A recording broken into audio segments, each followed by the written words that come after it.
Assalamualaikum warahmatullahi wabarakatuh. Di sini saya akan mempresentasikan tugas dari pemaparan dengan konsep metode arsitektur atau bagan dari GSS, EIS, SSS, AI, perbedaan SIM, dan DSS. Adapun nama-nama kelompok yaitu Ayu Lydia Putri dengan NIM 4219403, Citra Ana dengan NIM 4219428, Devia Pustika dengan NIM 4219429, Elsa Agustina dengan NIM 4219419, Sudarmawati dengan NIM 4219408. Di sini saya akan menjelaskan GSS, yaitu Group Support System. Pengertian GSS adalah sistem berbasis komputer interaktif yang memfasilitasi solusi masalah-masalah tak terstruktur oleh grup pengambilan keputusan. Komponen-komponen GSS meliputi hardware, software, orang, dan prosedur.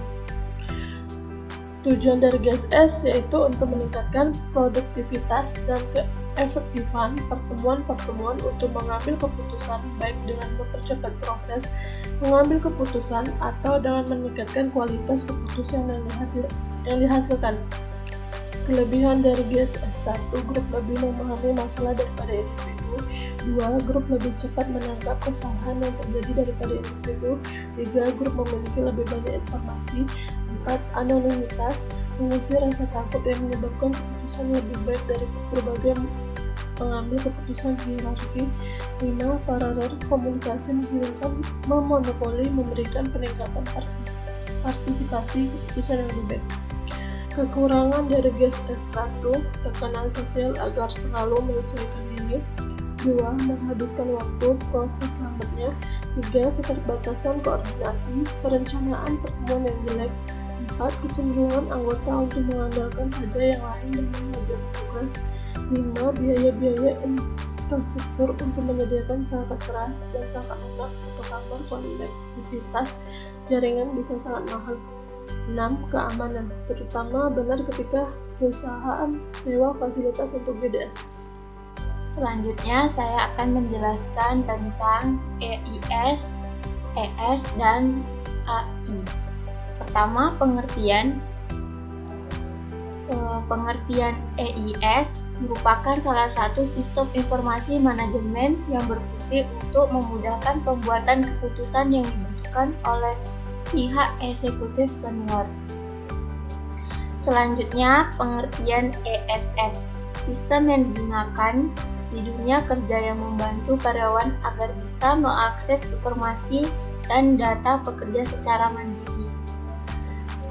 Selanjutnya, pengertian AI atau Artificial Intelligence atau kecerdasan buatan adalah suatu mesin atau sistem informasi, kemampuan dan perilaku yang dianggap sama cerdasnya dengan kemampuan yang dimiliki oleh manusia. Tujuan AI adalah supaya komputer dapat berkemampuan, berperilaku, dan menggunakan suatu keputusan dari suatu persoalan seperti manusia. Selanjutnya, saya akan menjelaskan tentang kelebihan dan kekurangan. Kelebihan EIS: fase pengguna yang mudah untuk dikelola oleh pemimpin eksekutif tingkat tinggi. Yang kedua, informasi yang tersedia dapat lebih mudah dipahami oleh stakeholder. Dan ketiga, meningkatkan informasi pada sistem pelacakan. Yang keempat, penerapan EIS menawarkan tingkat efisiensi untuk mengambil keputusan yang tepat.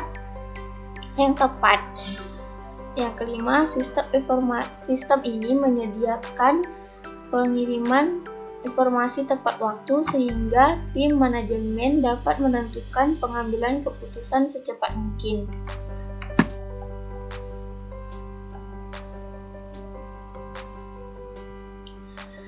Kekurangan EIS: yang pertama, sangat bergantung dengan dukungan sistem. Yang kedua, informasi dapat sangat berlebihan untuk beberapa pemimpin eksekutif. Yang ketiga, memiliki biaya operasional yang cukup tinggi. Yang keempat, dapat menjadi lebih lambat dikarenakan dapat penambahan fitur. yang kompleks sehingga menyebabkan aplikasi sulit dikelola.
Masuk ke artificial intelligence yang disebut juga dengan kecerdasan buatan.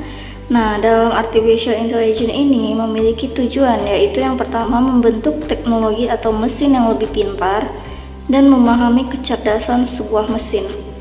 Nah, dalam artificial intelligence ini memiliki kelebihan dan kekurangan, yang dimana kelebihannya itu yang pertama ada bersifat teliti dan konsisten, lalu yang kedua itu lebih bersifat permanen, yang ketiga bisa lebih murah dibandingkan dengan kecerdasan alami, keempat menawarkan kemudahan untuk digandakan atau dibagikan, dan yang kelima itu sebagai dokumentasi. Nah, kekurangan artificial intelligence ini yaitu yang pertama, kecerdasan yang ada pada artificial intelligence ini tergantung pada apa yang diinput oleh programmer atau sering dibilang terbatas pada suatu program. Lalu yang kedua itu tidak memiliki common sense, dan yang terakhir yaitu artificial intelligence ini tidak memiliki kemampuan untuk mengembangkan sebuah pengetahuan. Selanjutnya, saya Sudarmawati. Saya akan menjelaskan tentang perbedaan SIM dan DSS. Pertama-tama, saya akan menjelaskan pengertian masing-masing dari SIM dan DSS. Yang pertama, SIM singkatan dari Sistem Informasi Manajemen.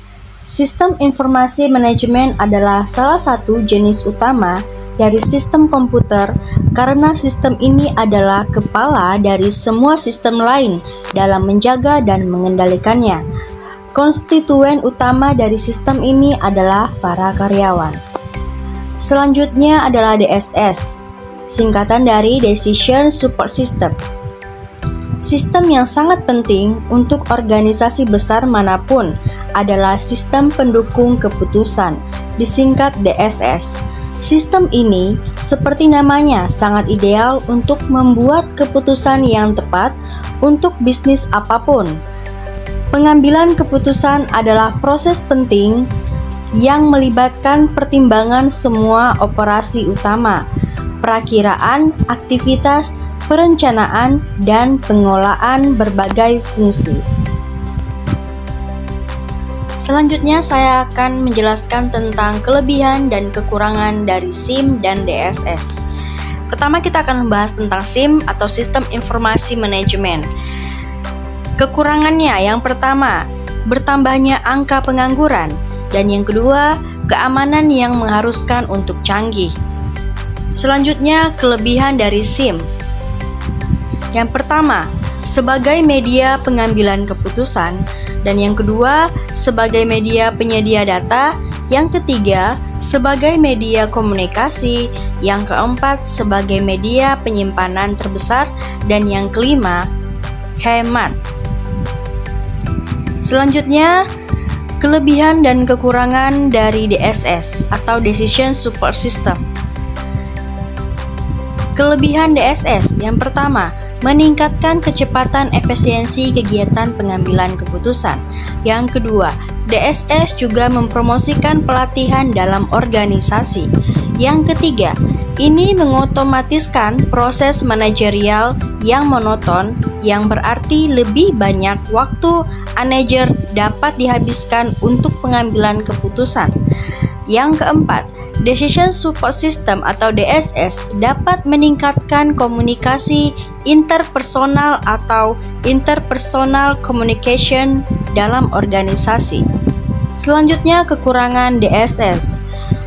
Yang pertama, biaya untuk mengembangkan dan menerapkan DSS merupakan investasi modal yang terbilang sangat besar.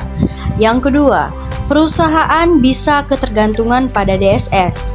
Yang ketiga, DSS dapat menyebabkan kelebihan informasi karena sistem informasi cenderung mempertimbangkan semua aspek dari suatu masalah. Dan yang terakhir, penerapan DSS dapat menyebabkan ketakutanan dan reaksi negatif dari karyawan tingkat bawah. Sekian dari hasil presentasi kami. Apabila ada kesalahan dan kekurangan, kami mohon maaf. Atas perhatiannya, kami ucapkan terima kasih.